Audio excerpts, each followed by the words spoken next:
আমার যখন ফুরাবে দিন আসবে গহীন রাতি, আমার যখন ফুরাবে দিন আসবে গহীন রাতি।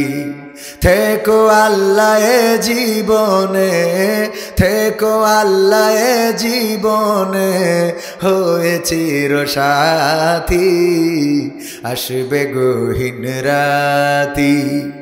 আমার যখন ফুরাবে দিন আসবে গহীন রাতি। ও আমার মরমিয়া দরদিয়া কোথায় গেলে হিয়া নিয়া, ফিরে তো আর এলে না। আমার এই মনের বনে বিরহ ক্ষণে ক্ষণে আহমদ নামে দেয় শুধু যাতনা। ও আমার মরমিয়া দরদিয়া কোথায় গেলে হিয়া নিয়া, ফিরে তো আর এলে না। আমার এই মনের বনে বিরহ ক্ষণে ক্ষণে আহমদ নামে দেয় শুধু যাতনা। তোমারই জন্য মন কাঁদে, আখি কাঁদে, ভুবন কাঁদে, শুধু বেদনা। হৃদয়ে এসে বাসা বাঁধে, তোমারই জন্য মন কাঁদে, আখি কাঁদে, ভুবন কাঁদে।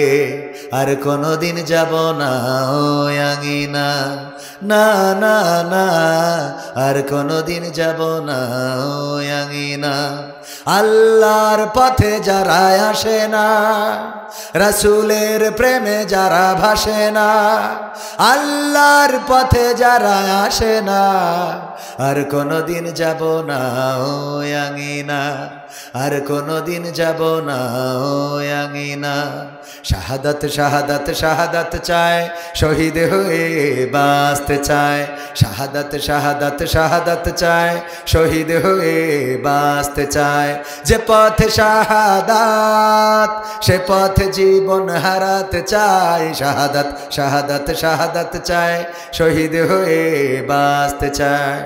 আমাকে শহীদ করে সেই মিছিলে শামিল করে নিও, যেই মিছিলের নেতা আমির হামজা, খুবাইব খাবাব, তোমার কাছে যারা অতি প্রিয়, শামিল করে নিও।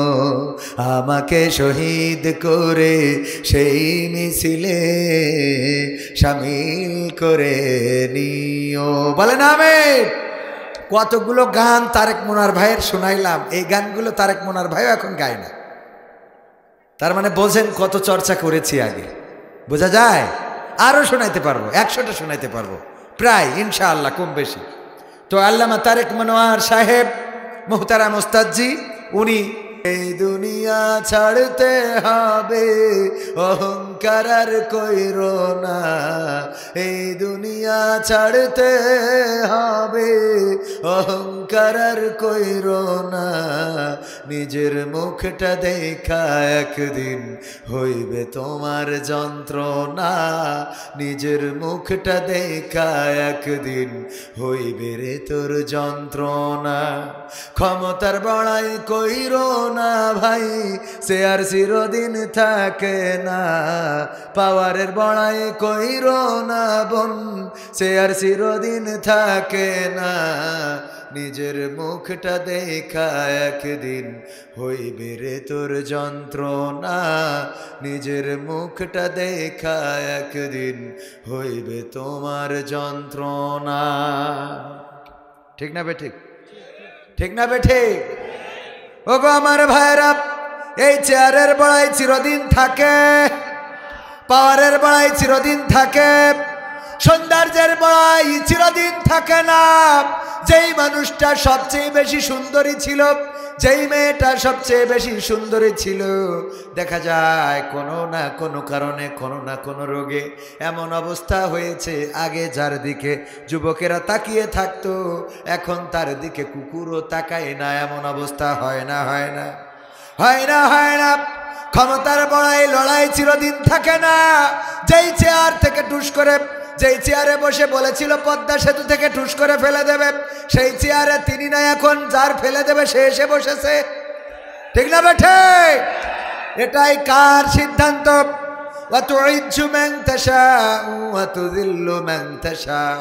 আমার আল্লাহ বলেন যাকে চান তাকে ইজ্জত দান করি, আর যাকে চান তাকে অপদস্থ করে ছাড়ি। বলেন ঠিক কিনা? আপনি ঠিক বললেও ঠিক, না বললেও ঠিক, কারণ কোরআনের কথা আমরা ঠিক বললেও ঠিক, না বললেও ঠিক। বলেন ঠিক কিনা?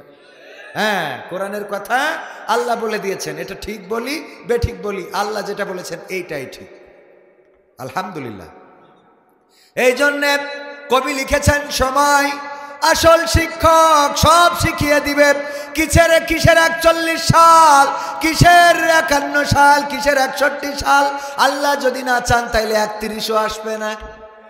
31ও জীবনে আনা সম্ভব নয়। ওগো আমার ভাইয়েরা, এই জন্যে ভয় করতে হবে কাকে? অভিভাবক মানতে হবে কাকে? আল্লাহর পরে তাওয়াক্কুল করতে হবে। আল্লাহর পরে যারা নিবেদিত প্রাণ হয় তাদের কোনো পরাজয় থাকে? মরলে শহীদ, বাঁচলে গাজী। ঠিক না বেঠিক? যদি মরেও যাই তাও লস নাই, যদি বেঁচে থাকে তাও লস নাই। আল্লাহ রাব্বুল আলামিন যেভাবে চান, কারণ তারা জানে এই জীবনের পরে আর একটা জীবন আছে। এই জীবনের বিনিময়ে যদি পরের জীবনটা মুক্তির হয়েই যায়, তাইলে এই জীবন উৎসর্গ করাতে কোনো দুঃখ নাই। বলেন ঠিক কিনা? ঠিক না বেঠিক?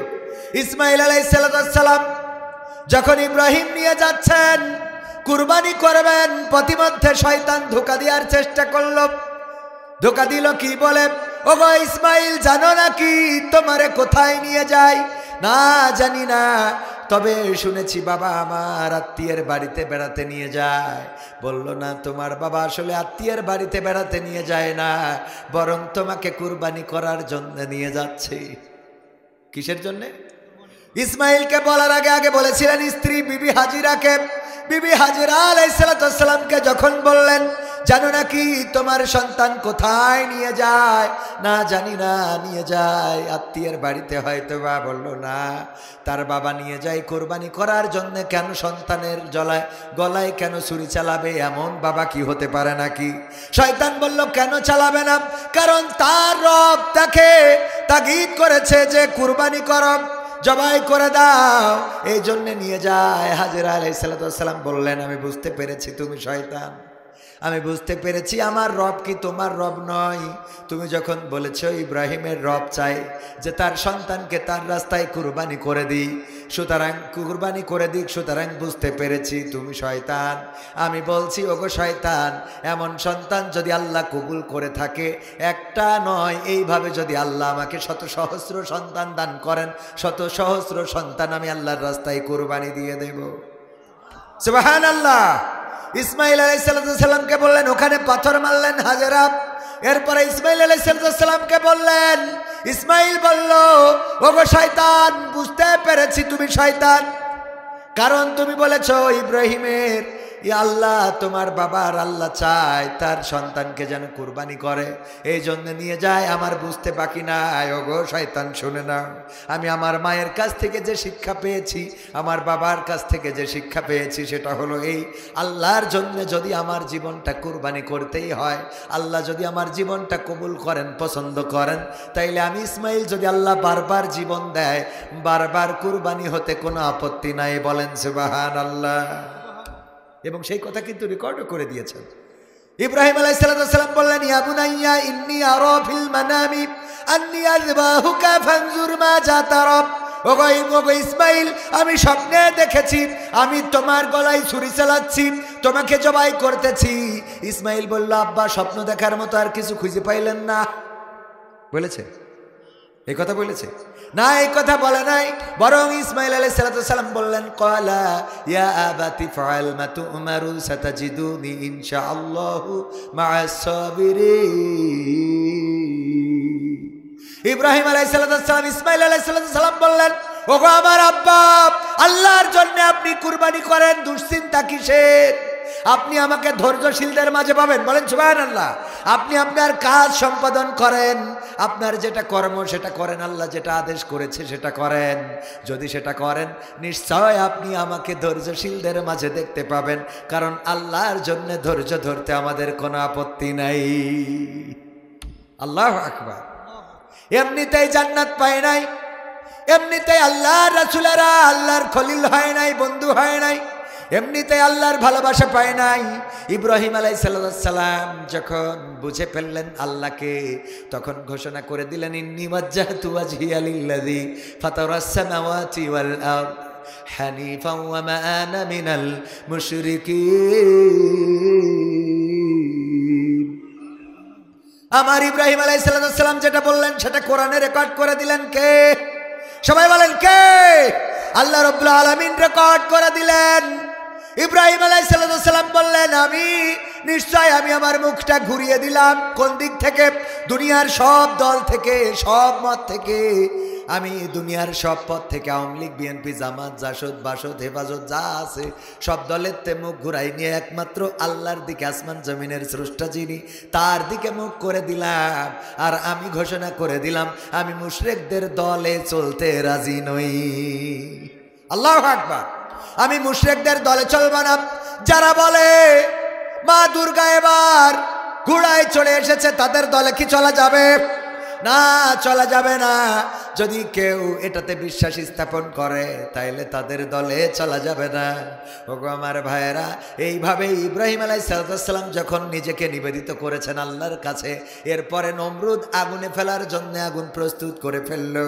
আগুন প্রস্তুত করার পরে ইব্রাহিম আলাইহিস সালাম বললেন, ওগো ফেরাও, ওগো নমরুদ, আমারে রক্ষা করো, আমারে বাঁচাও, তুমি আমার আব্বা হও। বলেছে এই কথা? না, এই কথা বলে নাই। বরং আল্লাহ রাব্বুল আলামিনের থেকে অনুমতি নিয়ে ফেরেশতারা আসলো, আল্লাহ তোমার বন্ধু, তোমার খলিল, তাকে আগুনে ফেলবে নমরুদ, এটা কি মানা যায়? আল্লাহ যদি অনুমতি দাও, যেতে চাই তোমার বন্ধুকে সহযোগিতা করার জন্য। আল্লাহ বললেন, যাও, তবে শর্ত হলো আমার ইব্রাহিমের কাছে আগে জিজ্ঞেস করবা। ইব্রাহিম আলাইহিস সালাম যদি বলেন সাহায্য করতে করবা, যদি বলে না তাইলে আবার ফেরত আসবা। ফেরেশতারা আসার পরে বললেন, ওগো ইব্রাহিম, আমরা এসেছি আপনাকে সহযোগিতা করার জন্য। কেন? কারণ আপনাকে আগুনে ফেলা হবে। আসমানের ফেরেশতারা পর্যন্ত কান্নাকাটি করে, আপনার জন্য কাঁদাকাটি করে। ওগো ইব্রাহিম আলাইহিস সালাম, এসেছি সহযোগিতা করার জন্য। বলল, আল্লাহ পাঠিয়েছে নাকি তোমরা নিজ গরজে এসেছো, নিজের চাহিদা মতো এসেছো? বলল, আল্লাহর কাছে অনুমতি প্রার্থনা করেছি, আল্লাহ অনুমতি দিয়েছেন তাই এসেছি।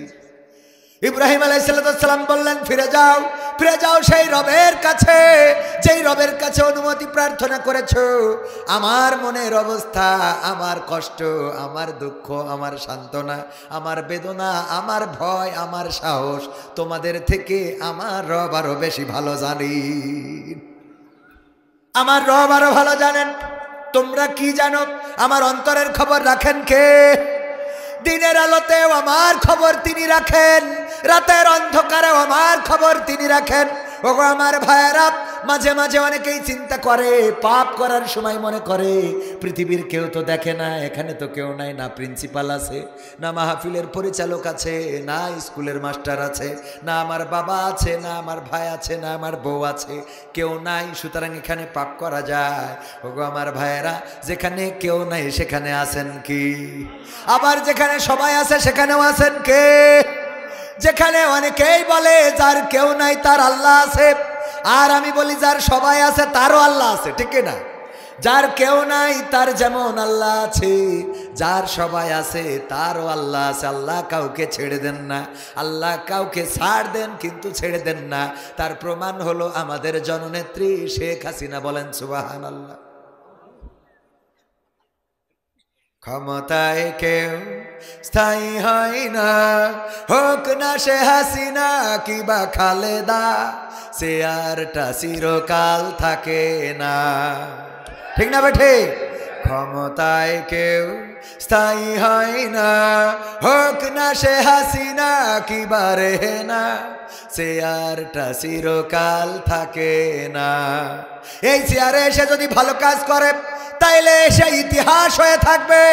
আর যদি কেউ খারাপ কাজ করে তাও ইতিহাস হবে না, হবে না। শেখ হাসিনার আগে অনেক প্রধানমন্ত্রী ছিল, কোনো প্রধানমন্ত্রীর দেশ ছাড়া লাগে নাই, কোনো প্রধানমন্ত্রীর পালানো লাগে নাই। ক্ষমতা ছাড়া লেগেছে কিন্তু দেশ ছাড়া লাগে নাই। বাতিলের পথেও যারা মরে তারা মরে, আবার আল্লাহর পথেও যারা মরে তারাও মরে। মরে না, মরে না? কিন্তু যারা আল্লাহর পথে মরে তারা কি হয়? শহীদ হয়। আর বাতিলের পথে যারা মরে তারা কি হয়? তারা নিহত হয়। সুতরাং আমার গানের মধ্যে সব নেতা নেত্রীর নাম আছে যিনি ভালো করেছেন। যেমন আমার নেতা বসে আছে পাশে, গতবারও ছিল, গতবার ছিল তখন ক্ষমতায় ছিল আর কি, নৌকা। এবার ওই সময় তো খানি এই এখানে মাহফিল বাচ্চা হুজুর শিগগির দোয়া করেন পুলিশ এই ধরার জন্য, মনে আছে আপনাদের? হ্যাঁ, ঝপাং করি দোয়া একেবারে নেন তাড়াতাড়ি হুজুর। আমি বললাম তাহলে দোয়া কি? বসে দোয়া করাও লাগবে না, আপনি নামেন। হ্যাঁ, কি দিন ছিল আর কি দিন এলো, ঠিক না বেঠে? কি ছিল আর কি আসলো। গতবারই আমার শ্রদ্ধা ভাজন জনাব আবুল কালাম আজাদ বাশার হাফিজাহুল্লাহ, উনি 10টা থেকে 12টা পর্যন্ত আলোচনা করেছিলেন। উনি 12টার পরে আলোচনা করেন না, আমারেও 12টার পরে উঠাইছিল। আপনার এলাকায় আসলেই 12টা, অথচ আমি দাওয়াত নেওয়ার সময় বলি যাই করেন তাই করেন, 10টার মধ্যে স্টেজ দিবেন, 12টা পর্যন্ত করব। যদি 11টায় দেন তাও 12টা, যদি 11:30টায় দেন তাও 12টা, যদি 11:45 দেন তাও ভাব নাই। এই অঞ্চলে আসার পরে হুজুরি দেয় 12টায়, দেখি হুজুর কয়টায় শেষ করে। হুজুরি দেব 12টায়, দেখি কয়টায় শেষ করে। বুদ্ধি আছে না নাই? অনেকেই মনে করে পাবনায় পাগলা গারদ, মনে হয় পাবনার লোক একটু পাগল বেশি। আসলে না, পাবনার এত চালাক পাবনার মানুষ যে পাগলা গারদে অন্য দেশের পাগল এনে ঠিক করে বাড়ি পাঠায় দেয়, ঠিক না বেঠে? সারা দেশের পাগল সব এখানে এনে ঠিক করা লাগে। তাহলে পাবনায় বুদ্ধি আছে না না? দেখেন সবাই পালাই গেল, সংসদ ধরে পালাই গেল। সংসদ, সংসার, ঘর বাড়ি, রাজহাঁস, মাছ, ছিপ, বড়শি সব ফেলে চলে গেল। কিন্তু পাবনার কৃতি সন্তান তিনি এখনো আসনে আসীন আছে রে। খুশি কি আছে না নাই? পালানো তো লাগলো না, মায়েরও খাওয়া লাগলো না, আমার চেয়ারে আছে। তাহলে পাবনা চালাক না? দেখেন সব জেলার লোক পালাইছে, কিন্তু উনি এখনো সেই চেয়ারে আছে, ঠিক না বেঠে? ক্ষমতায় কেউ স্থায়ী হয় না, হোক না সে হাসিনা কি বারে না, চেয়ারটা চিরকাল থাকে না। ক্ষমতায় কেউ স্থায়ী হয় না, মুজিবুর বেশি দিন থাকেনি, জিয়াউর কেউ তো রাখেনি, ঠিক না বেঠে? মুজিবুর বেশি দিন থাকেনি, জিয়াউর কেউ তো রাখেনি। এরশাদ চলে গেছে পৃথিবী ছেড়ে, এরশাদ চলে গেছে পৃথিবী ছেড়ে, কেউ আজ তার কথা কয় না।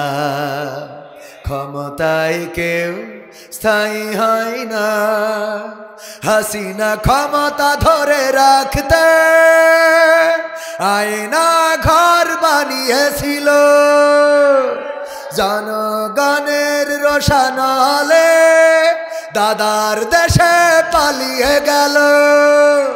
হাসিনা ক্ষমতা ধরে রাখতে আয়না ঘর বানিয়েছিল, জনগণের রোশানলে দাদার দেশে পালিয়ে গেল। ডিবি হারুনের পাশে আর, ডিবি হারুনের পাশে আর পরিমণিদের দেখা যায় না। ক্ষমতায় কেউ স্থায়ী হয় না, হোক না সে হাসিনা কি বারে না, চেয়ারটা চিরকাল থাকে না, ঠিক না বেঠে? জোরে বলেন ঠিক না বেঠে? ভাইরা মাহফিল কি শুরু করব? ফুরফুরা শরীফের সুযোগ্য সাহেবজাদা ওলিয়ে কামেল শাহ সুফি হজরত মাওলানা মোহাম্মদ আব্দুস সত্তার সিদ্দিকী পীর কেবলা সাহেবের শুভাগমনে সারা রাত ব্যাপী ঐতিহাসিক তাফসিরুল কোরআন ওয়াজ মাহফিলের শ্রদ্ধাভাজন সভাপতি জনাব মুসাম্মাদ শিরিন সুলতানা, উপজেলা নির্বাহী অফিসার ফরিদপুর পাবনা এবং সভাপতি মাদ্রাসা পরিচালনা কমিটি, উনি হয়তোবা ব্যস্ততার কারণে আসতে পারেন নাই। বিশেষ অতিথি হিসাবে অনেকেই রয়েছেন, তার মধ্যে আমার ডান পাশে বসা উপজেলা বিএনপির সদস্য সচিব জনাব মোহাম্মদ আব্দুল হাকিম খান। ইতিপূর্বে ওনার সাথে আমার দেখা এবং পরিচয় হয়েছে। আওয়ামী সরকার ক্ষমতায় থাকতেও মাহফিলের প্রোটেকশন দিয়েছেন, পাশে থেকেছেন। আল্লাহ রাব্বুল আলামিন ভাইজানের হায়াতে তৈয়বা দান করুন, বলেন আমিন। আলোচনা করছিলেন বিশিষ্ট ইসলামী চিন্তাবিদ, আলোড়ন সৃষ্টিকার ইসলামী সঙ্গীত শিল্পী ও তরুণ বক্তা তরুণ না, উনি শ্রদ্ধাভাজন বক্তা, শেরপুর জামে মসজিদের শ্রদ্ধাভাজন খতিব হাফেজ মাওলানা মোহাম্মদ আব্দুল আজিজ জিহাদি সাহেব, সিরাজগঞ্জ। এছাড়া আরও অনেকে আলোচনা করেছেন। হজরত মাওলানা ইমাম আব্দুস সালাম পাবনা এবং আব্দুস সামাদ আজাদি সাহেবও আলোচনা করে। স্টেজে আছেন গণ্যমান্য ব্যক্তিবর্গ, আমার সামনে উপবিষ্ট দিনদার ইমানদার মুসলমান ভাই বাবাজিরা, পর্দার অন্তরালে আমার রত্না গর্ভা মা এবং বোনেরা, মাইকের আওয়াজ যারা শুনছেন, পাবনার আমার প্রাণ প্রিয় ভালোবাসার মানুষ, আমার যুবকেরা, তরুণেরা, কিশোরেরা, সবাইকে অন্তরস্থল থেকে আনুষ্ঠানিকভাবে সালাম জানাচ্ছি। আসসালামু আলাইকুম রহমতুল্লাহি ওয়া বারাকাতুহু। আমরা আল্লাহর শুকরিয়া আদায় করছি, যেই মহান রব দয়া করে মায়া করে আমাদেরকে মানুষ হিসাবে সৃষ্টি করেছেন, আজ পর্যন্ত বাঁচিয়ে রেখেছেন এবং সুস্থ রেখে এই মাহফিলে এনে দিয়েছেন। সেই রবের শুকরিয়া আদায় করে বলছি আলহামদুলিল্লাহ। আমরা যেই সময় এখানে উপস্থিত আছি, সেই সময় একটু যদি চিন্তা করেন বুঝতে পারবেন অনেকেই হাসপাতালের বিছানায় আছে না নাই, অনেকেই জেলখানায় আছে না নাই। আছে মানে কি পলক ভাইটাই সবাই জেলখানায় না? আবার অনেকেই এই দেশে 41 সাল পর্যন্ত থাকার স্বপ্ন দেখেছিল, এখন এই দেশেই নাই, দাদার কাছে চলে যেতে হয়েছে। ঠিক না বে ঠিক?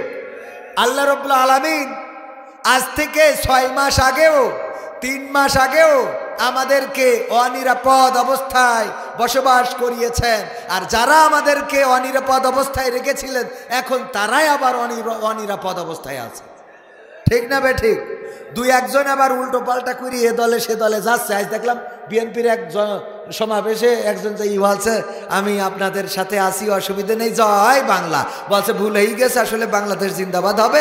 আমরা তো এতদিন ধরে ওই দিকে বলি বলি অভ্যাস হয়ে গেছে, তা আমি এখন ঘুরিয়ে ফেলেছি।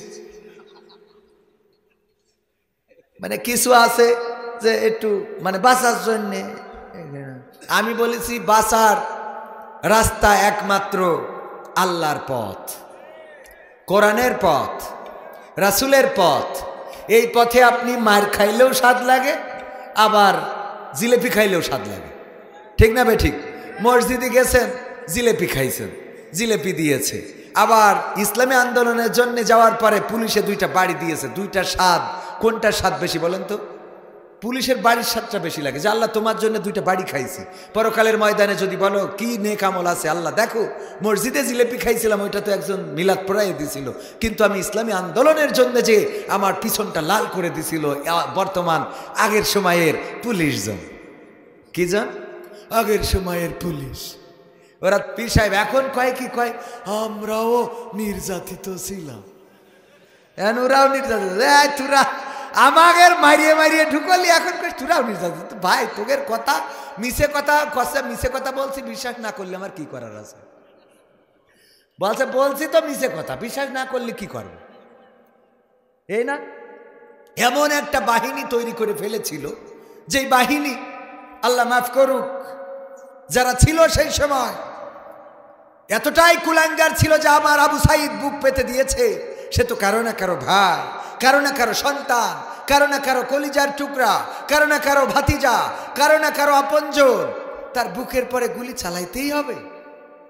আবার বুক গুলি চালাইয়ে স্বরাষ্ট্রমন্ত্রীকে দেখায়, কয় দেখেন স্যার, একটারে মারি হেইডাই মরে, বাকিটা মরে না। কুলাঙ্গার। কি গার? কি গার? এই পুলিশগুলো ফুটেজ দেখে দেখে তাদেরকে আইনের আওতায় নিয়ে এসে জনসম্মুখে ঝুলানো দরকার, বলেন ঠিক কিনা? ইতিহাস করে রাখা দরকার। আমার দেশের আলেম ওলামা, এই পাবনার মাটি সাক্ষী মতিউর রহমান নিজামী রাহিমাহুল্লাহ, তাকে অন্যায়ভাবে শহীদ করা হয়েছে। আজকেও তার 10 লাখ অস্ত্র মামলা থেকে খালাস দেওয়া হয়েছে। এই সোনার মানুষকে যারা ফাঁসিতে ঝুলিয়েছে তাদের জনসম্মুখে ঝুলানো লাগবে।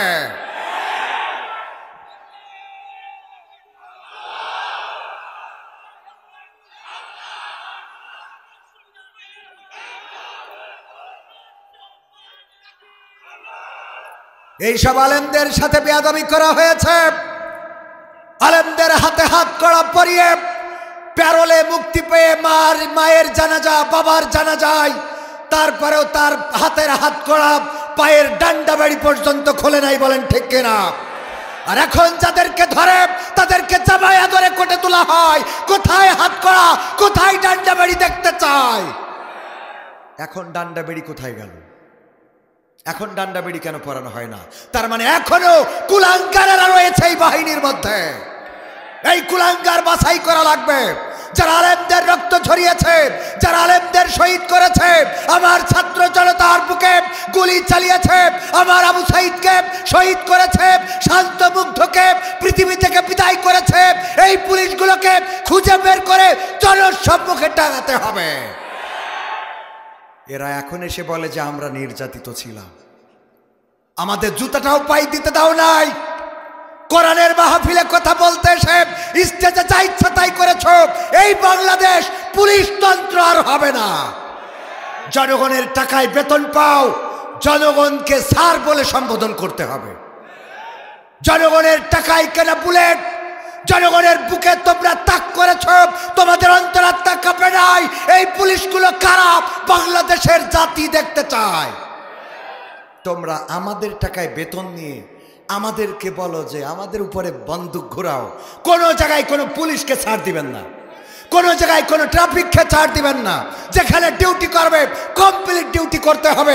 ডিউটিতে যদি বিড়ি টানে, বিড়ি খাওয়ার জন্য তার বেতন দেওয়া হয় না। বেতন দিই আমরা আমাদের ঘামের ঘাম, আমাদের রক্ত পানি করার টাকায়, বলেন ঠিক কিনা?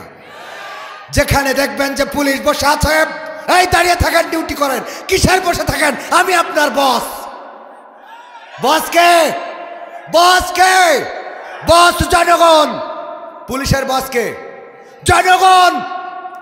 আমি বলেছি পুলিশ তন্ত্র কায়েম করে ক্ষমতায় ছিল, মনে করেছিল যে আমরা 41 সাল না কিয়ামত পর্যন্ত থাকবো। আল্লাহ রাব্বুল আলামিন চাই নাই। এত সহজ না ক্ষমতায় থাকা।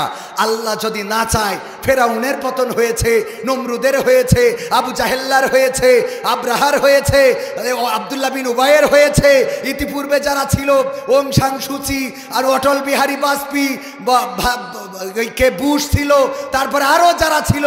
দুনিয়ার পরে জুলুম করে কেউ টিকে থাকতে পারে নাই। সুতরাং ভবিষ্যতেও যারা জুলুম করবে কেউ টিকবে। তবে হ্যাঁ, কিছু ছিল ভালো, যারা চেষ্টা করেছে সেই খারাপের মধ্যেও ভালো করার। সবাই তো আর খারাপ হয় না, ঠিক কিনা? কিন্তু পুলিশ জনগণের কর্মচারী, এটা মাথায় রাখতে হবে। পুলিশ কাদের কর্মচারী? জনগণের টাকায় যাদের বেতন হয় তারা জনগণের কর্মচারী। পরিষ্কার কথা। ট্রাফিক মোড়ে জ্যাম বাদায়ে বসে বিড়ি টানবে আর বসে সাথে গল্প করবে, এটা হবে না, এটা হবে না। আগের হাতের মধ্যে মাল পেত, কয় হুজুর আগে মুসাফা করতাম সোয়াবের নিয়তে, আল্লাহ একটু রিজিকটা বাড়াই দিত। মুসাফা করতো সোয়াবের নিয়তে, আল্লাহ রিজিক বাড়াই দিত, ঠিক না? এখন আমি বলেছি যদি কেউ মনে করে যে না আবার ঘুরে আসবে, এত সোজা না। বললাম তাহাজ্জুদ পড়ি ভোট নিয়েছে সেই সরকারি রাখি নাই আমরা, আর এরা তো ভোটই নিনি। কথা কয় না, তাহাজ্জুদ পড়িয়ে টিকাতে পারিনি। আচ্ছা নামাজ পড়ে নাও কি করে টিকাবে? কথা কয় না। এমপিরা সব কোথায় গেল, মন্ত্রীরা সব কোথায় গেল, কোথায় কাদের কাকা? তাদের সারা দেশটা এখন লাগে ফাঁকা ফাঁকা। পালাবো না, প্রয়োজন হলে ফখরুলের বাসায় গিয়ে উঠব। জায়গা দেবে? জায়গা দেবে? পালাবে না যাই না তবু দেখা, পালাবে না যাই না তবু দেখা। তাদের ছাড়া দেশটা এখন লাগে ফাঁকা ফাঁকা, ওদের ছাড়া দেশটা এখন লাগে ফাঁকা ফাঁকা। আইন মন্ত্রী আটকে গেল আইনেরই ফাঁকে, দাড়ি ছাড়া দরবেশের ভণ্ড ভণ্ড লাগে। আইন মন্ত্রী আটকে গেল আইনেরই ফাঁকে, দাড়ি ছাড়া দরবেশের ভণ্ড ভণ্ড লাগে। শুনছি কত নেতা নেত্রী খাইতেছে ভাই ডান্ডা, বিচারপতি কালামানিকের ফাটিয়েছে আন্ডা। পলকেরও ঝলক গেল, পলকেরও ঝলক গেল থামিয়ে নেটের চাকা।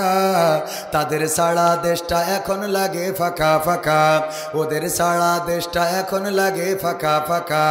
কই গেল সেই সংসদেতে মমতাজের গান, কোথায় গেল হজরত বলা স্বামী ওসমান? খেলা হবে মনে আছে আপনাদের? আবার সংসদে আমার মমতাজ আপা গান গাইল। আমার মমতাজ আপা কত সুন্দর করে নেত্রী নেতার বন্দনা শুরু করে দিল। যেই সংসদে জনগণের অধিকারের কথা বলা দরকার, যেই সংসদে রাষ্ট্রের গুরুত্বপূর্ণ কথা আলোচনা করা দরকার, রাষ্ট্র কিভাবে চলবে, এই রাষ্ট্র কিভাবে চালাইলে মানুষ সুখে থাকবে শান্তিতে থাকবে, সেটা আলোচনা করা দরকার। সেই সংসদ বানিয়েছিল একটা যাত্রাপালার মঞ্চ, খালি শুধু নেত্রীর প্রমোট করার, নেতার প্রমোট করা। ওগো আমার ভাইয়েরা, এই মমতাজ আমি বলেছি সে বেঈমান, সে নেমখারাম, সে মুনাফেক। কারণ যতদিন নেত্রী খাওয়াইছে ততদিন গেয়েছে, মানে আঞ্চলিকতায় বলে যতদিন পেয়েছে ততদিন গেয়েছে, যতদিন খেয়েছে ততদিন গেয়েছে, যতদিন নিয়েছে ততদিন গেয়েছে। যখন বুঝেছে আর নেওয়া হবে না রে, তখন থেকেও গাওয়া বন্ধ করে দিয়েছি। ঠিক না বে ঠিক? আমি বললাম এখন কেন গাও না? তোমার এখন গাওয়া দরকার এইভাবে, আমার সোনার ময়না পাখি কোন বাদোষে দাদার কাছে গো, আমরা দেশে কেমনে থাকি রে আমার কলজের ময়না পাখি। ঠিক তো? কিন্তু গায় না তা না, গায় গোপনে গোপনে, টয়লেটে যেয়ে ফাঁকা মাঠে যে গায়, ও আমার দরদি আগে জানলে তোর ভাঙা নৌকায় চড়তাম না, ভাঙা নৌকায় চড়তাম না, আর এই বিপদে পড়তাম না। ওরে বর্ডারেতে খাইলাম ধরা, বিসিটাও তো পাইলাম না। আগে জানলে তোর ভাঙা নৌকায় চড়তাম না। ঠিক না বেঠে? আমি বলেছি এই জন্যে, ওগো আমার ভাইয়েরা, তুমি নৌকায় চড়ো, তুমি কিস্তিতে চড়ো, তুমি দাড়িপাল্লায় চড়ো, তুমি ধানের শীষে চড়ো, তুমি যেটাই চড়ো না কেন, যদি সেটা আল্লাহর পছন্দের পথ না হয়, তাইলে এই দুনিয়ায় শান্তি পাওয়া যাবে? এই দুনিয়ায় শান্তি পাওয়া যাবে না। সুতরাং আল্লাহর পথ ধরে থাকতে হবে, আল্লাহর পথ আঁকড়ে ধরতে হবে। কোরআনের পথে যদি থাকেন গো, তাইলে আল্লাহ রব্বুল আলামিন আপনার দায়িত্ব নেবেন। যদি মারা যান তারপরেও কবরে আল্লাহ আছে না নাই? যদি বেঁচে থাকেন দুনিয়ার পরে আল্লাহ আছে না নাই? আপনার ঘরের মধ্যেও আল্লাহ আছে, মসজিদেও আল্লাহ আছে, স্কুলেও আল্লাহ আছে, ফাঁকা মাঠেও আল্লাহ আছে। আপনি রাতের অন্ধকারেও আল্লাহকে পাবেন, দিনের আলোতেও আল্লাহকে পাবেন। ওগো আমার ভাইয়েরা, মৃত্যুর সময়ও আল্লাহকে মাঝে মাঝে বলি।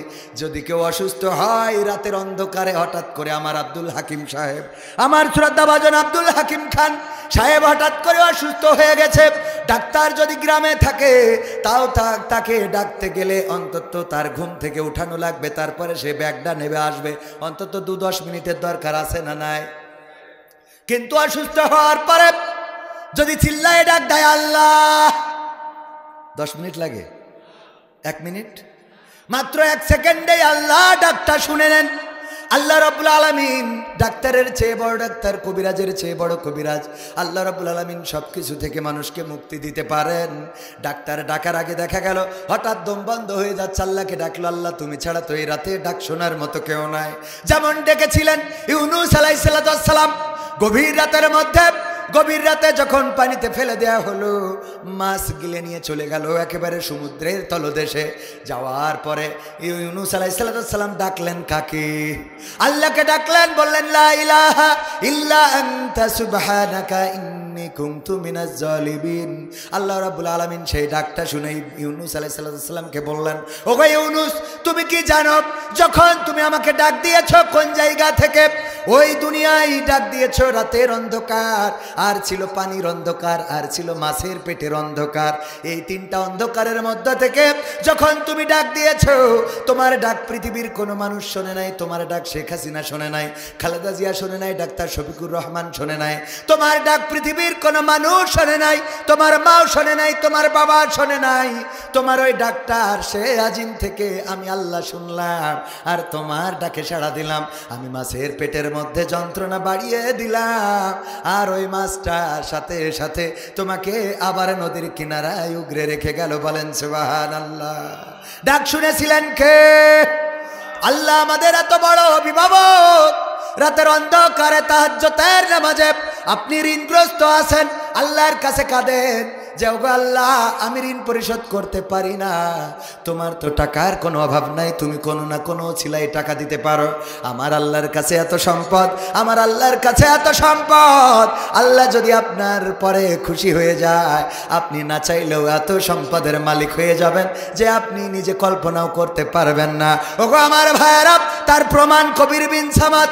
আমার বাবা মারা যাওয়ার পরে কত অসহায়ত্বের দিন গেছে, আল্লাহকে বলতাম, আল্লাহ একটা ঋণ মুক্ত জীবন দান করো, বেশি টাকার দরকার নাই, শুধু তোমার কাছে চাই একটি ঋণ মুক্ত স্বাভাবিক জীবন।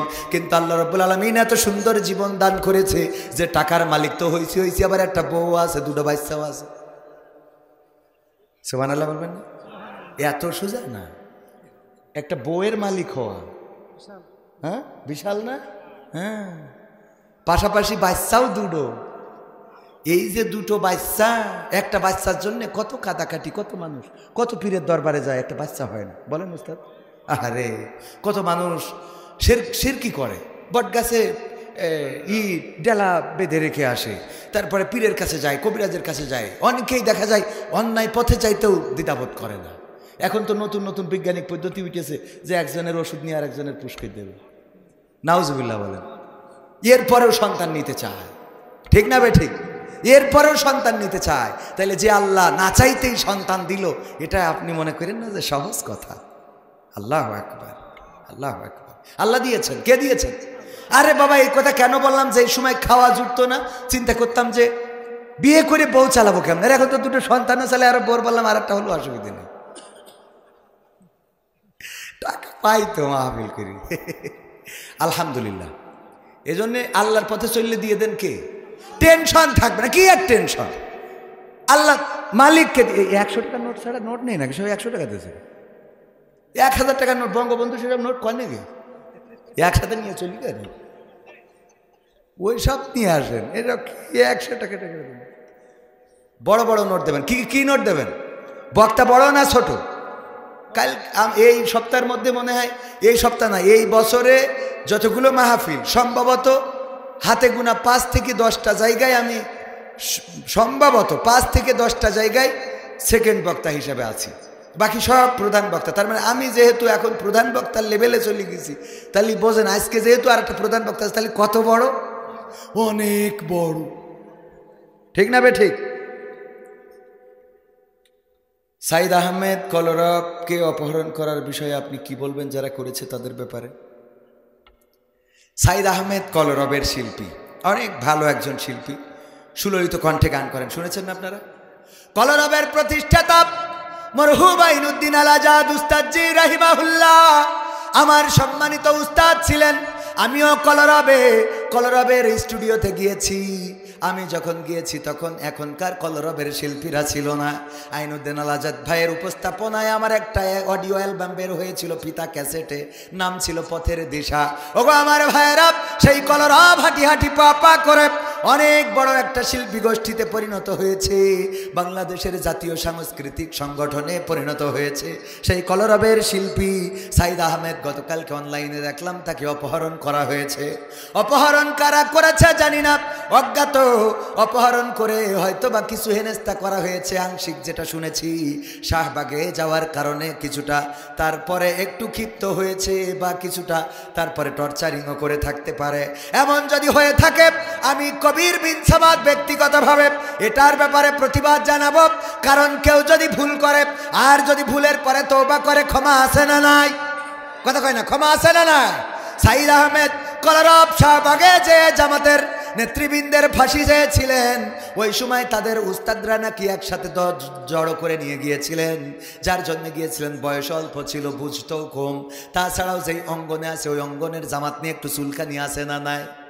কথা কয় না, আছে না নাই? ওই অঙ্গনে একটু চুলকানি আগে আরো বেশি ছিল, এখন তো কমে গেছে। ওগো আমার ভাইয়েরা, আমরা চাই সব চুলকানি দূর হয়ে যাক। আমরা চাই সাইদ কলরব কেন, যদি কেউ ভুল বুঝে তওবা করে ফিরে আসে তাকে ক্ষমা করতে আমাদের কোনো আপত্তি নাই। কারণ আল্লাহ রাব্বুল আলামিন ক্ষমার দুয়ারটা খোলা রেখেছেন। বলেন সুবহানাল্লাহ। ক্ষমার দুয়ার কেমন করে খোলা রেখেছেন? ইবলিস বলল, আল্লাহ তুমি যেহেতু আমাকে বললে অভিশপ্ত, আমি শয়তান, আমাকে শয়তান বানিয়েছ, অভিশপ্ত বানিয়েছ, আল্লাহ তোমার কাছে আমার চাওয়া তুমি আমাকে কয়েকটা যোগ্যতা দিবা। তার মধ্যে এক নম্বর হলো পৃথিবীর মানুষ যেন আমাকে না দেখতে পায়, পৃথিবীর কোনো মানুষ যেন আমাকে না দেখে, তোমার আদমের সন্তানেরা যেন আমাকে না দেখে, আমি আমাকে দেখবে না, এই শক্তিটা চাই। বলল ঠিক আছে, তোমাকে গায়েবের শক্তি দিলাম। 2 নম্বর, আমি যেন প্রতিটা মানুষের রন্ধ্রে রন্ধ্রে প্রবেশ করতে পারি, প্রতিটা শিরায় উপশিরায় তার কলিজায় ঢুকে যেন তার নফসের কাছে পৌঁছাতে পারি, আমি যেন তাকে ধোঁকা দিতে পারি। আল্লাহ রাব্বুল আলামিন বললেন দিলাম। 3 নম্বর, ওগো আল্লাহ আমি কিয়ামত পর্যন্ত হায়াত চাই, আমি কিয়ামতের আগে মরতে চাই না, কিয়ামত পর্যন্ত আমাকে হায়াত দাও।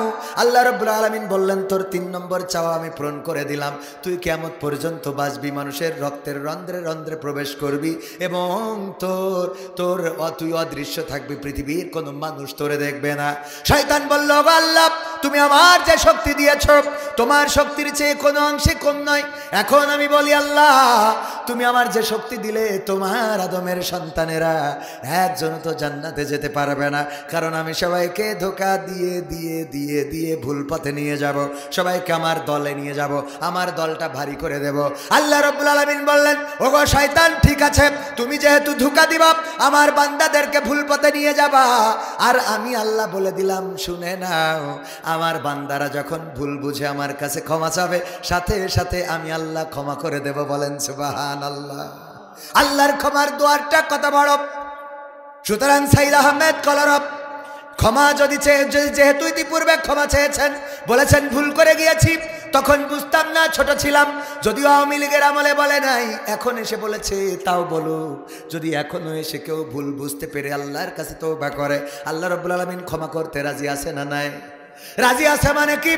জিবরাইল আলাইহিস সালাম একদিন আল্লাহ রাসূলের কাছে গল্প করেছেন, ওগো রাসূল সাল্লাল্লাহু আলাইহি ওয়াসাল্লাম, আমি ফেরাউন যখন পানিতে চুবানি খাচ্ছিল তখন আমি ঠাস করে লাথি দিয়ে পানির মধ্যে চুবানি দিয়ে দিলাম। আল্লাহর নবী বললেন, কেন তুমি লাথি দিয়ে আবার পানির মধ্যে ঢুকিয়ে কেন দিলে?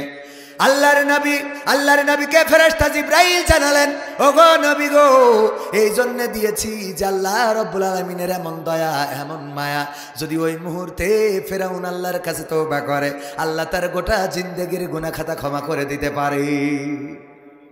গোটা জিন্দেগির গুনাহ খাতা ক্ষমা করে দিতে পারেন। ভাইরা, মানে তারেক মনোয়ার ভাই আসবেন, একটু ওয়েট, একসাথে অনেকগুলো শ্রোতা আসতেছে। কি আসছে? সাথে প্রিন্সিপাল আছে। অখুশি হচ্ছেন আপনারা? অখুশি হচ্ছেন? শেষ পর্যন্ত থাকা যাবে? ওই গানের অর্ধেক রেখে দিছি, মনে আছে আপনাদের? প্রিন্সিপালও মজলুম। দেখেন, প্রিন্সিপালও মজলুম, জেল খাটছে, রিমান্ডে গেছে, কত ত্যাগ তিতিক্ষা স্বীকার করেছে। আল্লাহ রাব্বুল আলামিন আমাদের চাকরিও চলে গেছিল, যাক যাওয়া। এখন আপনারা একটু প্রমোশন করাই দিয়ে বেতনটা বাড়াই দিয়েন, আল্লাহ কবুল করুন, বলেন আমিন। তাহলে মনে আছে তো কি বলেন তো, মনে আছে? এমপিরা সব কোথায় গেল, হ্যাঁ মন্ত্রীরা সব কোথায় গেল, কোথায় কাদের কাকা, তাদের সারা দেশটা এখন লাগে ফাঁকা ফাঁকা। কই গেল সেই সংসদেতে মমতাজের গান, কোথায় গেল হজরত বলা শামীম ওসমান, ইনু মেনন দীপু মনি আছে কারাগারে, বাপ করিলেও পাপ কখনো ছাড়ে কি আর তারে।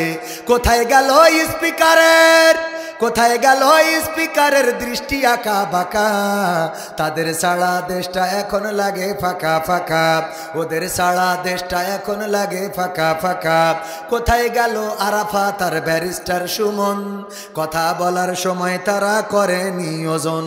মুরগি কবির খাইছে ধরা, জাফর কোথায় আছে, গোপনে কি সেও গেল মোদি দাদুর কাছে। কোথায় গেল এ সালমের, কোথায় গেল এ সালমের কাড়ি কাড়ি টাকা, তাদের সারা দেশটা এখন লাগে ফাঁকা। লাগে না, লাগে না? এখন আর টেলিভিশন, আমরা চায়ের দোকানে বসলে টেলিভিশনে আর শোনা যায় না, আর এখন দেখা যায় না কেমন করে কুমড়ো দিয়ে বেগুনি বানাইতে হয়, আর এখন দেখা যায় না কেমন করে কাঁঠাল দিয়ে বার্গার বানাইতে হয়, আর এখন দেখা যায় না কেমন করে বর্ষাকালে কাঁচা মরিচ জ্যান্ত করার জন্য শুকনো কালে কাঁচা মরিচ শুকিয়ে ফ্রিজে রেখে দিতে হয়। ঠিক না ভাই? ঠিক। এখন আর এইগুলো দেখা যায় না। আবার এটাও দেখা যায় না, আমার আব্দুল হাকিম সাহেবের বেগম সাহেবা বললেন একটা আইফোন কিনে দাও, একটা আইফোন কিনে দাও, যতই কষ্ট হোক আইফোন যদি কিনে দাও তাইলে সংসার করব, না দিলে আমি সংসার ছেড়ে চলে যাব রে। উনি অনেক কষ্ট করে একটা আইফোন কিনে দিয়েছে স্ত্রীর। কি ফোন? আইফোন কিনে দেওয়ার পরে ওই দিন টেলিভিশন খাটাইছে, টেলিভিশনে দেখে হঠাৎ করে বলতেছে এই মোবাইল কে দিয়েছে। এইবার বলছে তুমি কত বড় খারাপের খারাপ, আমারে আইফোন দিবা দিবা, বিএনপি করি কেন আমলিখিত থেকে এনে দিল। জ্বালা আর একটা বেঁধে গেল না, এত বড় 2 নম্বরই। ঠিক না বেঠিক? অথচ এই আইফোনটা কিনতে যাইয়ে উনার কত মানে সরিষা খৈল হয়ে গেছে, কত কষ্ট হয়েছে। এরপরে কয় এই মোবাইল কে দিয়েছে, এই ব্লাউজ কে দিয়েছে। তোরাই দিয়েছিস, খুলি নিয়ে যান শয়তান কোথায়। ঠিক না বেঠিক? রেমিট্যান্স এই বন্ধ করে দিয়েছে, সেই মুনাজাত শুরু করে দিয়েছে। রেমিট্যান্স দেওয়ার তো তুরা দিলি তো তাহলে রেমিট্যান্স দেওয়া লাগবে কেন? কথা কয় না? ঠিক না বেঠে? তবে আজকে একটা খবরে মর্মাহত হয়েছি, সেটা হলো আপনারা দেখেছেন বিশ্ব ইজতেমা টঙ্গীতে সংঘর্ষ হয়েছে। আমরা যাদেরকে নিরীহ মনে করতাম, সবচেয়ে নিরীহ বলতে আমরা তাবলিগ জামাতকেই মনে করতাম, ঠিক কিনা? যে এরা কাউকে মারে না, কাউকে গালমন্দ করে না, বরং মানুষের গা টিপে দেয়, মানুষের পা টিপে দেয়, মসজিদে যায়, সরলভাবে দিন যাপন করে, রান্না বান্না করে, নিজের টাকায় খায়, নিজেরা দাওয়াত দিয়ে বেড়ায়। ওয়ামান আহসানু কওলাম মিম্মান দাআ ইলাল্লাহ ওয়া আমিলা সলিহান ওয়া ক্বালা ইন্নানি মিনাল মুসলিমিন। এই আয়াতটা যেন তাদের মধ্যেই বাস্তবায়িত আছে, যে নিজেরা কি করে? সৎ কাজের আদেশ দেয়, অসৎ কাজ থেকে বাধা দেয়, আর মুখে ঘোষণা করে আমি একজন মুসলমান। ওগো আমার ভাইয়েরা, এই উত্তম মানুষ, এই তাবলিগ জামাত, এদের থেকে উত্তম মানুষ পাওয়া যায় না, যাদের রাজনীতি নিয়ে কোনো মাথা ব্যথা নাই। কে ক্ষমতায় গেল, কে ক্ষমতা থেকে চলে গেল, এগুলো নিয়ে কোনো মাথা ব্যথা নাই। দুনিয়ার ধ্যান জ্ঞান সব বাদ দিয়ে স্ত্রীর সাথে এই শীতের রাত না কাটিয়ে বরং মসজিদে ঠান্ডা মেঝেতে একটা খেতা গায়ে দিয়ে পড়ে থাকে, একটা পাতলা চাদর গায়ে দিয়ে পড়ে থাকে, আর সেখানে কোনো রকম রান্না বান্না করে নিজেরা অল্প স্বাদের রান্না খেয়ে মানুষকে বলে বাবা আসো, মসজিদে আসো, নামাজ পড়ো, রোজা করো, দাঁড়িয়ে রাখো, জুব্বা পরো, টুপি মাথায় দাও, ভালো হও, তাস খেলা ছাড়ো, মন্দ কাজ ছাড়ো, ফ্রি ফায়ার ছাড়ো, পাবজি ছাড়ো, কত ভাবে নসিহত করে, বাবা ডেকে, ভাই ডেকে, আত্মীয় ডেকে। আর এই মানুষগুলো আজকে কেন জানি এত হিংস্র হয়ে গেল, নিজেরা নিজেদের ভাইয়ের রক্তপান করছে। ঠিক না বেঠিক? 4 জন মানুষ এ পর্যন্ত নিহতের খবর পাওয়া গেছে, 4 জন মানুষ এ পর্যন্ত নিহত হয়েছে তার মধ্যে আপনাদের অঞ্চলের বগুড়ারও একজন আছে, আমি পত্রিকায় পড়েছি। এই মানুষগুলো নিহত তো হইল, আহতের সংখ্যা আরও বেশি।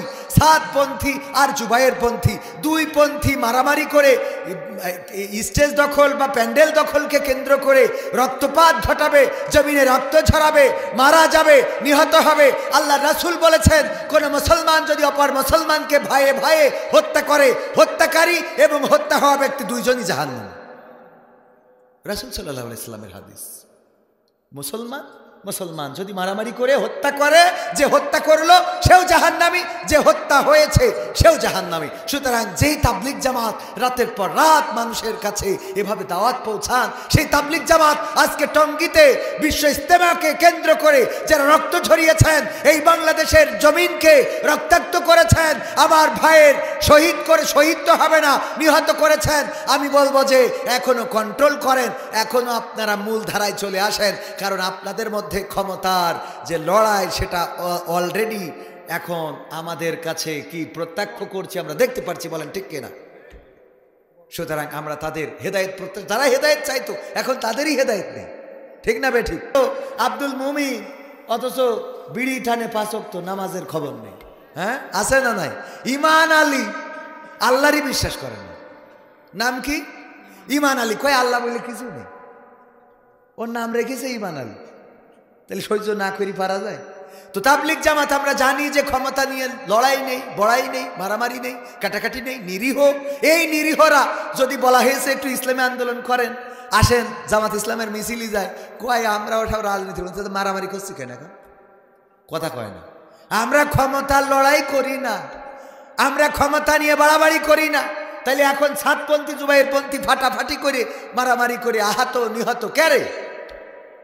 হেদায়েত প্রত্যাশা করছি।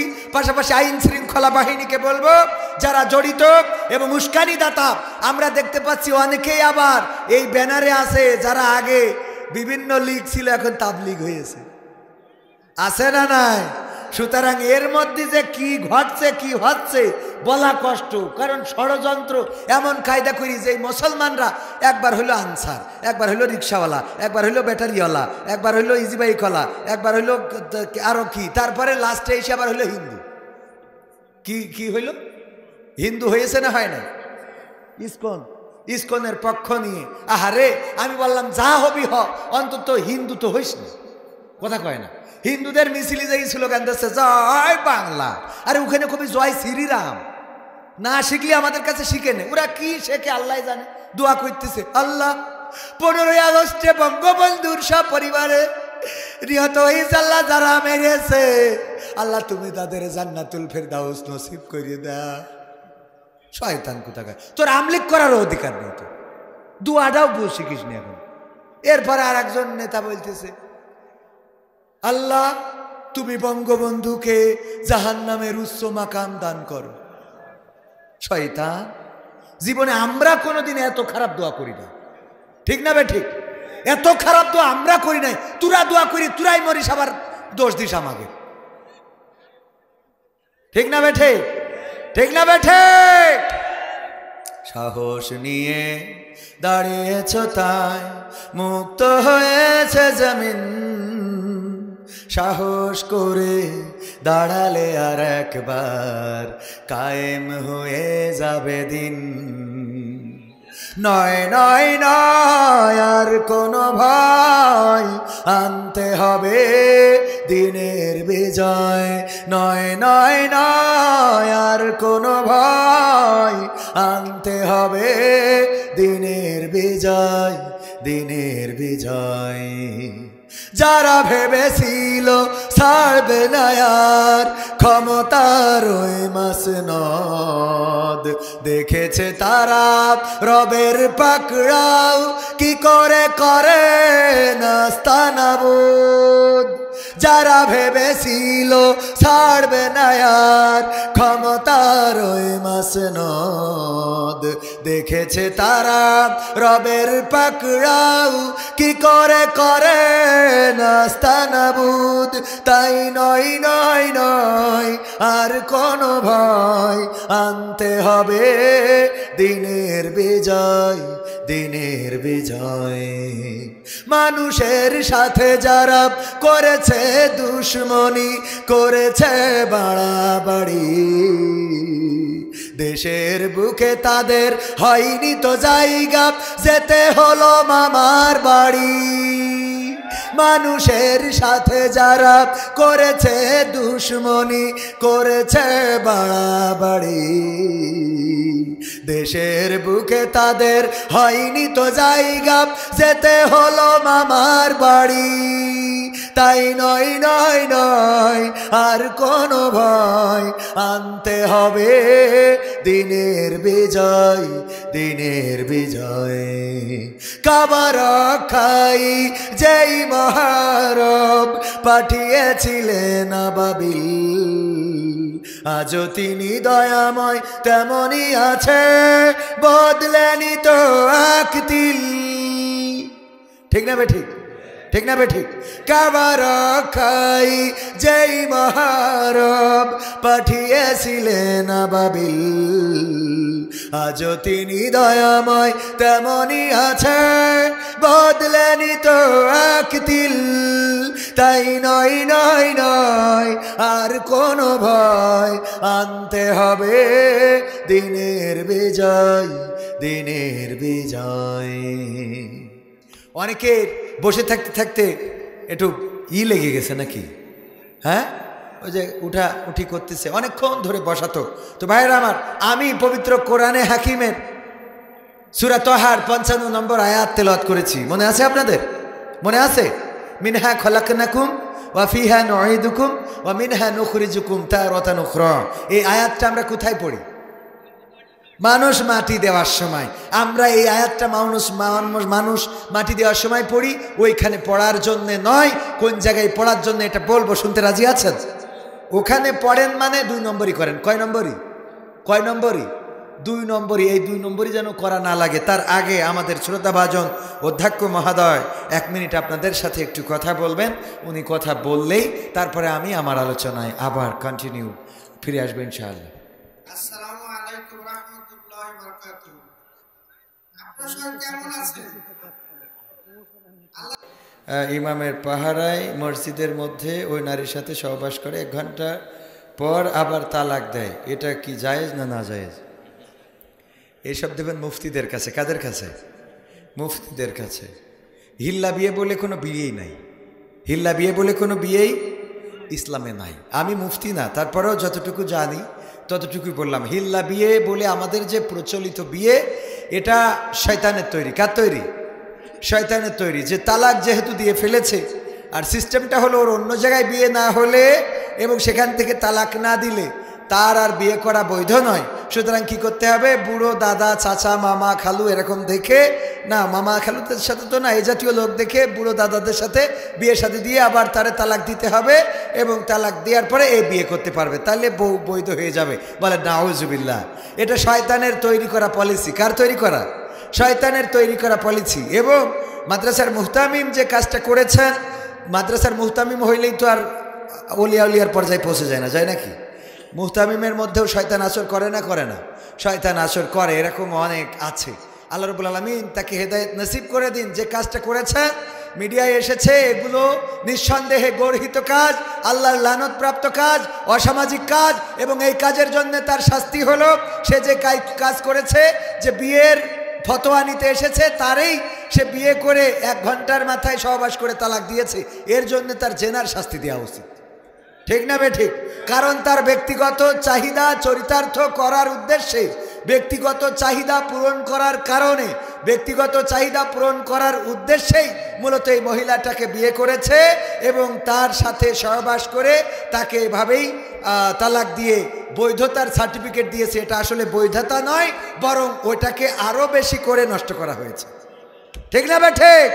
এরপরে যদি আর ফতোয়া লাগে, বড় বড় মুফতি, মুহতামিম, মুহাদ্দিস আমাদের মাদ্রাসায় আছে, আপনারা তাদের কাছ থেকে ফতোয়া নিয়ে নিতে পারেন।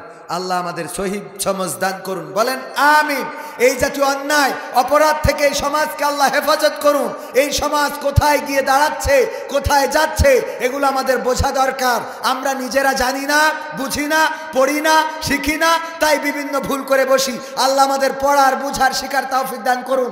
আর শিখার জন্যে আব্দুল সাত্তার সিদ্দিকী পীর কেবলা সাহেবের এই যে মাদ্রাসায় উনি আসবেন, দিঘুলিয়া দারুস সুন্নাত জাফরিয়া সিনিয়র মাদ্রাসা, এই মাদ্রাসায় ভর্তি করার দরকার আছে না নাই? মাদ্রাসায় যদি পড়ান, অন্তত আর যাই হোক এত বড় জাহেলিয়াতপূর্ণ কাজ করতে পারবে। আর কাউকে যদি এই জাতীয় জাহিলিয়াতপূর্ণ কাজ করার প্রস্তাব করে, সে কিন্তু বুঝতে পারবে। যদি রেনিটিড দিয়ে কেউ বলে যে এটা তোমার ব্যথার ট্যাবলেট, বলেন আপনি যদি বোঝেন মানবেন? কথা কয় না, মানবেন? রেনিটিডে কি করে? গ্যাস সারে, কি সারে? আর কেউ যদি ব্যথার বড়ি ডাইক্লোফেনাক বা ডাইক্লোফেন দিয়ে যদি বলে এই নাও তোমার গ্যাসের ওষুধ দিলাম, আপনি যদি বোঝেন তাইলে সেটা খাবেন? কারণ আপনি বুঝতে পারবেন এটা তো ডাইক্লোফেন, এই গ্রুপের ওষুধগুলো হলো ব্যথা দূর করে। আমার হয়েছে গ্যাস, আমি এটা খাইলে তো আরও গ্যাস বাড়বে, সুতরাং এটা খাবো না। যদি কোরআন হাদিসের অন্তত ন্যূনতম জ্ঞান রাখেন, মাদ্রাসায় যদি অন্তত 10টা ক্লাস পড়েন, তাইলে তখন আপনি বুঝতে পারবেন যে কোনটা ডাইক্লোফেন, কোনটা রেনিটিড, কোনটা সেকলো, কোনটা ওমিপ্রাজল, কোনটা অন্য আদার্স গ্রুপের পেনিসিলিন, এগুলো আপনি বুঝতে পারবেন। বলেন আলহামদুলিল্লাহ। এই জন্যে মাদ্রাসার দরকার আছে না নাই? আমরা বুঝি না, এই জন্য পীর সাহেব এসে যদি বলে আমার পাগড়ি ধরো, আমি পরকালে পার করে নিয়ে যাবো, পাগড়ি ধরে বসে থাকি। কথা কয় না ভাইয়েরা আমার? আলোচনায় আসি। তাহলে সূরা তাহার 55 নম্বর আয়াত আমরা কোথায় পড়ি? মাটি দেওয়ার সময়। আয়াতটার অর্থ কি? আমরা ওই মৃত ব্যক্তিকে বলি, ওগো আল্লাহর বান্দা, তোমাকে এই মাটি থেকে সৃষ্টি করা হয়েছিল, আবার মাটিতে ঢুকানো হবে, আবার একদিন মাটি থেকে জীবন্ত করে উঠানো হবে। কাকে বলি? মৃত ব্যক্তিকে। কাকে বলি? মিনহা খলাকনাকুম ওয়া ফিহা নুঈদুকুম ওয়া মিনহা নুখরিজুকুম তারাতান উখরা। আমরা বলি, ওগো আল্লাহর বান্দা, এই মাটি থেকে তোমাকে সৃষ্টি করা হয়েছে, আবার এই মাটিতে তোমাকে ঢুকানো হবে, আবার একদিন এই মাটি থেকে তোমাকে জীবন্ত করে উঠানো হবে। আল্লাহর কাছে তোমাকে দাঁড়াতে হবে, তোমার হিসাব দিতে হবে। এই বলে সাবধান করি মরা মানুষের। বলেন, এই মরা মানুষের সাবধান করার কারণে ওই মরা মানুষ কি আর সাবধান হওয়ার সুযোগ আছে? কথা কয় না, সুযোগ কি আছে? বলেন, সুযোগ কি আছে? না, সুযোগ নাই। তাইলে তারে কেন বলি? আমি তো বলি, এই মরা মানুষটা যদি কোনো রকম হাতটা বের করতে পারতো, তাইলে থাপ্পড় একটা বসিয়ে দিত যে আমার যা খেলা তা তো আজকে শুরু হয়ে গেছে, আমার তো খেলা ফাইনাল, আমি তো মরেই গিয়েছি, আমার আর সাবধান হওয়ার কি আছে? আমি উদাহরণ দিতে যেয়ে বলি, যদি কেউ বাইক চালানোর পরে কারেন্টের খুঁটিতে মেরে দিয়েছে জোরে চালানোর জন্যে, অনেক গতিতে যাচ্ছিল, মেরে এমনও আছে মেরে হয় যায় পাতালে, নয় হাসপাতালে। ঠিক না ভাই? ঠিক। হয় পাতালে না হয় হাসপাতালে। যদি হাসপাতালে চলে যায়, আর আমার বিএনপির নেতা আব্দুল হাকিম খান তাকে দেখতে যেয়ে বলে বাইক জোরে চালাতে নেই, বাইক জোরে চালাইলে অ্যাক্সিডেন্ট হয়, এই কথা যদি ওর বলে, তো ও তো বোঝে যে জোরে চালাই অ্যাক্সিডেন্ট তো অলরেডি করেছি, তা বললার কি আছে? কথা কয় না, ঠিক না বেটি? আমার তো অ্যাক্সিডেন্ট করা শেষ। সুতরাং এই কথা কাকে বলতে হবে? যে নতুন করে বাইক চালাচ্ছে তাকে সাবধান করতে হবে, ওগো বাবা বাইক চালাও, ভালো কথা, কোনো অসুবিধা নাই, 1 গিয়ারের জায়গায় 4 গিয়ার মারো, কোনো অসুবিধা নাই, কিন্তু চালানোর সময় সাবধানে চালাবা, আস্তে চালাবা, ধীরে সুস্থে চালাবা। কারণ ধীরে সুস্থে যদি না চালাও, তাইলে কিন্তু কারেন্টের খুঁটিতে লেগে হয় পাতালে না হয় হাসপাতালে। ঠিক না বেঠিক? যে অ্যাক্সিডেন্ট করেছে তারে, সে হাসপাতালে আছে, তারা যদি সাবধান করেন, ওর মিজাজটা আরো খারাপ হবে। যাই নেতা চুপ থাকেন, দেখ কি বলছেন, আমি তো নিজেই অ্যাক্সিডেন্ট করেছি, আবার কি? ঠিক না বেঠিক? সুতরাং সাবধান করা দরকার। যে বাইক চালানো শুরু করেছে, এই জন্য আয়াত কোনো কবরবাসীর জন্য নয়, এই আয়াত কোনো মৃত মানুষের জন্য নয়, এই আয়াত গোরস্থানে পড়ার জন্য নয়, এই আয়াত আল্লাহ রাব্বুল আলামিন নাজিল করেছেন। প্রথমে এই আয়াতটা এসেছিল মুসা আলাইহিস সালামের উপরে, বলেছিল যাও ফেরাউনকে বলো, ওগো ফেরাউন তুমি তো বাউন্ডারি ক্রস করে ফেলেছো, তুমি আল্লাহর দিকে ফিরে আসো। আল্লাহর নবী মুসা বললেন, ওগো আল্লাহ, যদি ফেরাউন আমার কথা না শোনে, তারে মজেজা দেখাবা। কি মজেজা দেখাবো? লাঠি ছেড়ে দিবা, সাপ হয়ে যাবে। হাত বকলে ঢুকাবা, সেটা আলো জ্বলবে, নূর চমকাতে থাকবে। যদি আল্লাহ তাও না মানে তাইলে কি করব? আল্লাহ রাব্বুল আলামিন বললেন সুন্দর করে সুললিত কণ্ঠে তারে শোনাবা, মিনহা খালাকনাকুম ওয়া ফিহা নুঈদুকুম ওয়া মিনহা নুখরিজুকুম তারাতান নুখরা। ওগো ফেরাউন, তুমি কি জানো না এই মাটি থেকে তোমাকে সৃষ্টি করা হয়েছে, আবার একদিন এই মাটিতেই তোমাকে ঢুকিয়ে দেওয়া হবে, আবার একদিন মাটি থেকে তোমাকে জীবন্ত করে উঠানো হবে। সুতরাং তোমার কিসের অহংকার, কিসের ক্ষমতা, কিসের বাড়াবাড়ি, কিসের লড়াই, কিসের বড়াই? ফিরে এসো আল্লাহর পথে, ফিরে এসো আমি যে বিধান এনেছি সেই বিধান মতে চলার জন্য। এই কথাটা ফেরাউনকে শোনানোর জন্য আল্লাহ রাব্বুল আলামিন নাজিল করেছিলেন কার পরে? মুসার পরে।